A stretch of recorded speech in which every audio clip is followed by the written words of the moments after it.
Galera, bom dia, boa tarde, boa noite, boa madrugada. Meu nome é Sidney Martins, professor de língua portuguesa aqui do LAC Concursos, o maior site de videoaulas do Brasil, quiçá das Américas. Então vamos parar de enrolação e vamos direto ao ponto. Hoje a gente vai estudar vozes verbais, assunto demasiadamente cobrado nas provas de concurso público de esfera geral. Na verdade, isso aqui cai até no concurso militar, cai também nos pré-técnicos aí da vida e cai também até nos vestibulares. Então, já que você vai cair para dentro aí de uma prova de concurso público, tem de dominar um assunto que todo tipo de prova cobra. Detalhe, não é muito difícil, é tranquilo. Só que é o seguinte, a gente tem de entender o conceito com toda a calma e tranquilidade. Quando a gente fala em vozes verbais, eu tenho de entender que quem manda é o verbo. Essa é a pegada. Quem manda é o verbo. Agora, a gente na escola aprende através de uma estrutura superficial que está, inclusive, dentro da gramática. Então, teoricamente, a gente aprende o quê? Que são 3 vozes verbais. Voz ativa, passiva e reflexiva. Aí, naquela concepção que a gente aprende na escola, que soluciona basicamente mais de 90% das questões que você vem a fazer, então é por isso que você pensa apenas naquela pegada, você aprende que a voz ativa, teoricamente, é aquela na qual o sujeito pratica a ação, aprende que na voz passiva é aquela na qual o sujeito, teoricamente, sofre a ação, e que na voz reflexiva é aquela na qual o sujeito pratica e sofre a ação em si mesmo. Isso vai solucionar vários casos, só que a gente vai entender agora mais a fundo, ok? Então vem aqui comigo, ó. Então eu tenho a voz ativa, a passiva e a reflexiva. Vou colocar aqui 3 frases, ó. Arthur comeu o bolo. O bolo foi comido por Arthur e Arthur feriu-se com a faca. Então vamos lá.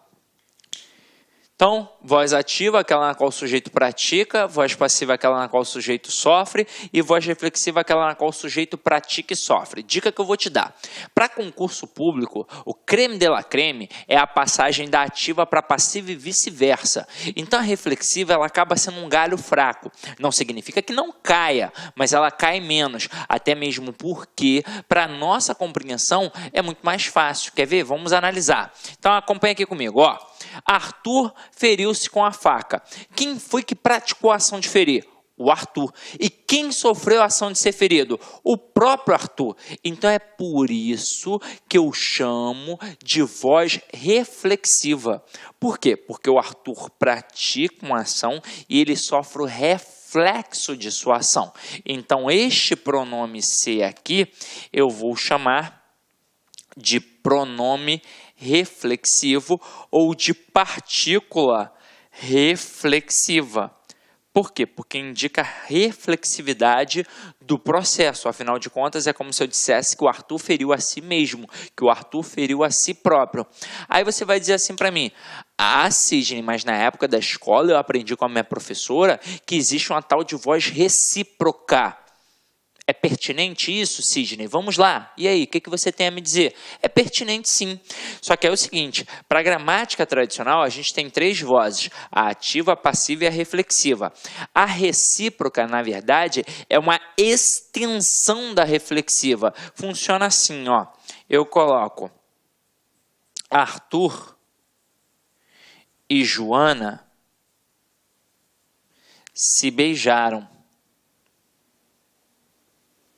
E aí você vai reparar que o Arthur pratica uma ação, só que ele também sofre a ação. Assim como a Joana também pratica e também o quê? Sofre.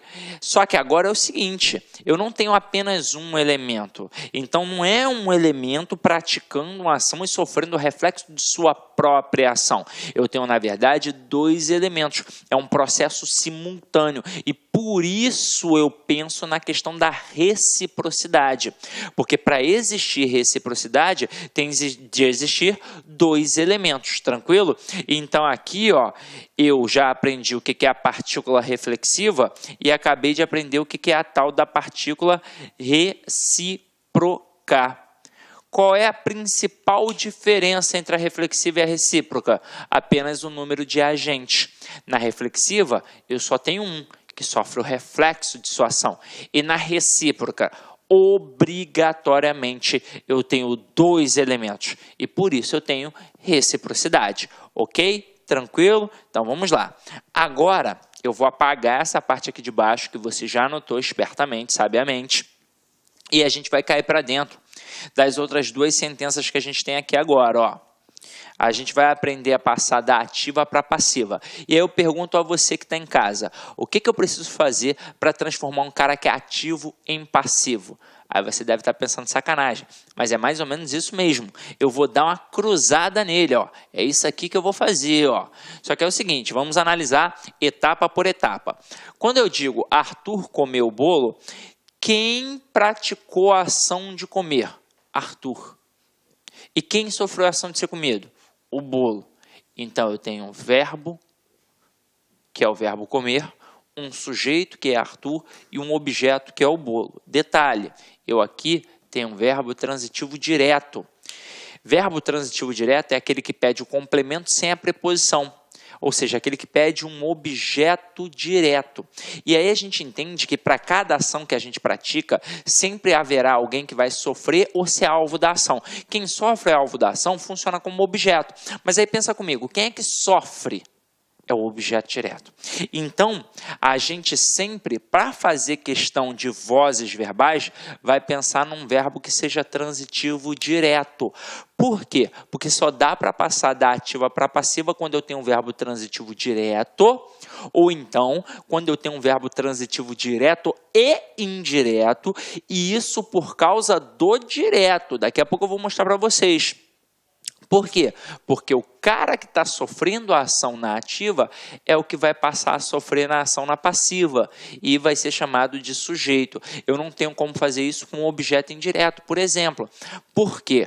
Porque eu não posso ter um núcleo de sujeito preposicionado, já que o objeto indireto tem preposição, como é que ele vai vir para a voz passiva com aquela preposição sendo um sujeito? É impossível, tranquilo? Então vamos lá, eu tenho aqui Arthur, que é o sujeito, o verbo, que é transitivo direto, e o bolo, que é um objeto direto. Então, vamos lá, vamos analisar etapa por etapa. O Arthur, ele pratica a ação na ativa. Ele vai continuar praticando a ação na passiva. Só que a gente agora vai mudar a função sintática, porque na ativa quem pratica é o sujeito. E na passiva, quem pratica é o agente da passiva. Agora, e o bolo ali? Ele está sofrendo a ação na ativa. Quando passar para a passiva, ele vai continuar sofrendo a ação. Eu só vou mudar o quê? Eu vou mudar a função sintática, porque na ativa quem sofre é o objeto direto. E na passiva quem sofre é o sujeito. Ok? Agora, vou lançar um desafio para você que está em casa. Coloca assim, ó, Arthur levou um choque. Aí eu te pergunto, voz ativa ou voz passiva?